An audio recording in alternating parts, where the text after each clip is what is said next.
Last half an hour or 40 minutes of Devara is going to rock you all. Devara cinema పైన high expectations ఉన్నాయి. నిన్న 10వ తారీఖు trailer కూడా రిలీజ్ అయింది. ఒక ఇంటర్వ్యూలో ఎన్టీఆర్ గారు ఒక ఇంట్రెస్టింగ్ పాయింట్ అయితే చెప్పారు. ఆఖరి 40 మినిట్స్ సినిమా మాత్రం సూపర్ ఉంటుందంట. గేమ్ ఆఫ్ థ్రోన్స్ లాగా అంత ఇంట్రెస్టింగ్గా మారబోతుందంట మూవీ అయితే. ఆ సొరచాప ఫైట్ ఉందిగా ట్రైలర్లో, మీకు సొరచాప చూపించారు కదా, ఆ సీను ఒక రోజు మొత్తం షూట్ చేశారంట. ఏదైనా దేవరా మీద భారీ అంచనాలు అయితే ఉన్నాయి. నిన్న ట్రైలర్ రెస్పాన్స్ చూస్తే కొంతమంది పాజిటివ్ ఉంది, కొంతమంది నెగిటివ్ ఉంది. మ్యాక్సిమం పాజిటివ్నే ఉంది. నెగిటివ్ ఏంటంటే మొత్తం సముద్రంలోనే ట్రైలర్ పెట్టారు, అది ఒకటే నెగిటివ్ అనిపించింది. థియేటర్లో చూద్దాం ఆఖరి 40 మినిట్స్ ఎలా ఉండబోతుందో.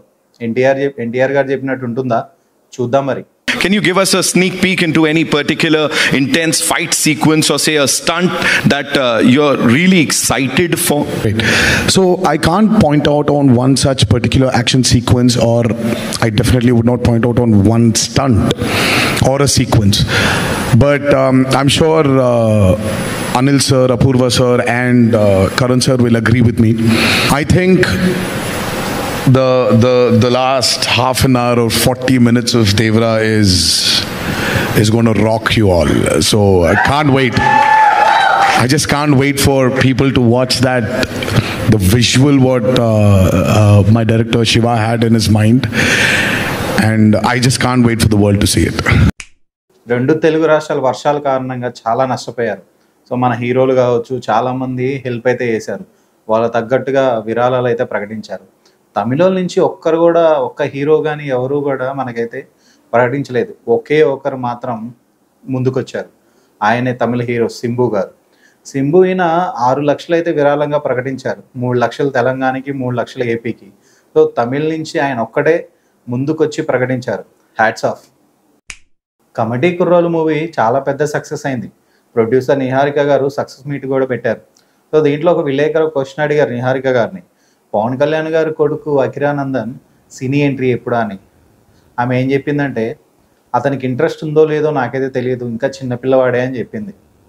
మీ తమ్ముడు అకిరానంద్ ఇంట్రొడ్యూస్ చేసే అవకాశం మీకు వస్తే చేస్తారా? He still very young, so I don't know if అసలు అకిరాకి ఇండస్ట్రీలోకి వచ్చే ఆలోచన ఉందని కూడా నేను ఎప్పుడూ అడగలేదు వాడిని. సో నాకు ఖచ్చితంగా అకిరానందన్ గారు మూవీ ఎంట్రీ అయితే ఇస్తారు. ఎందుకంటే పవన్ కళ్యాణ్ గారి కొడుకు కాబట్టి అతని మీద భారీ ఎక్స్పెక్టేషన్స్ ఉన్నాయి ఫ్యాన్స్లో. సో ఖచ్చితంగా ఆయన రావాలని కోరుకుందాం. ప్రేమ మూవీ హీరో నివిన్ పోలి ఉన్నారు కదా, సో ఆయన మీద ఒక యువతి కేసు అయితే పెట్టింది. నాకు సినిమాలో అవకాశం ఇస్తానంటూ నన్ను లైంగికంగా ఇబ్బంది పెట్టాడని ఒక యువతి పోలీసులకైతే కేసు పెట్టింది.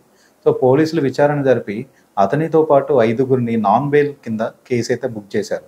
కానీ నవీన్ పోలి గారు ఇవన్నీ తప్పుడు ప్రచారాలే, ఇవన్నీ నమ్మొద్దు అని కొట్టేశాడనమాట.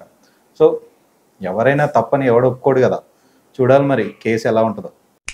ఓటీటీ విషయానికి వస్తే మిస్టర్ బచ్చన్ అలాగే కమిటీ కుర్రోలు నెట్ఫ్లిక్స్లో 12వ తారీఖు నుంచి స్ట్రీమింగ్ అవుతుంది. అండ్ అలాగే తంగలాన్ కూడా ఈ నెల 20 నుంచి నెట్ఫ్లిక్స్లో స్ట్రీమింగ్ అనుంది. హిమాచల్ ప్రదేశ్ దివాలా అంచుల్లో ఉందంట. అక్కడ ఫ్రీ కరెంటు, ఉచితంగా బస్సు, అలాగే పర్ మంత్ మహిళలకి 1500, ఇవన్నీ చాలా ఫ్రీ అయితే ఉన్నాయి హిమాచల్ ప్రదేశ్లో. సో వాళ్ళ బడ్జెట్ 58,000 కోట్లు అంట. కానీ పెన్షన్లు అలాగే జీతాలకే 42,000 కోట్లు పోయిందంట. ఇప్పటికే 95,000 కోట్ల అప్పు ఉందని హిమాచల్ ప్రదేశ్ వాళ్ళైతే చెప్తున్నారు. సో వాళ్ళైతే దివాలా అంచుల్లో ఉన్నారు. మరి కేంద్రం ఎలా ఆదుకుంటుందో చూడాలి మరి. యుఎస్లో దేవరా ప్రీ బుకింగ్స్ అయితే ఇచ్చారు. ట్రైలర్ రిలీజ్ కాకముందుకే బుకింగ్స్ అయితే ఓపెన్ అయిపోయినాయి. సో 1.5 మిలియన్ అయితే క్రాస్ అయితే అయిందంట. ఒక ట్రైలర్ రిలీజ్ అవ్వకుండా 1 మిలియన్ దాటేసిన ఏకైక మూవీ దేవరా అంట. ఇది అండి ఈరోజు న్యూస్ అయితే. ఈ వీడియో మీరు నచ్చితే లైక్, షేర్ అండ్ సబ్స్క్రైబ్ చేయండి. పక్కనే ఉన్న బెల్ ఐకాన్ అయితే టంగ్ అని కొట్టండి.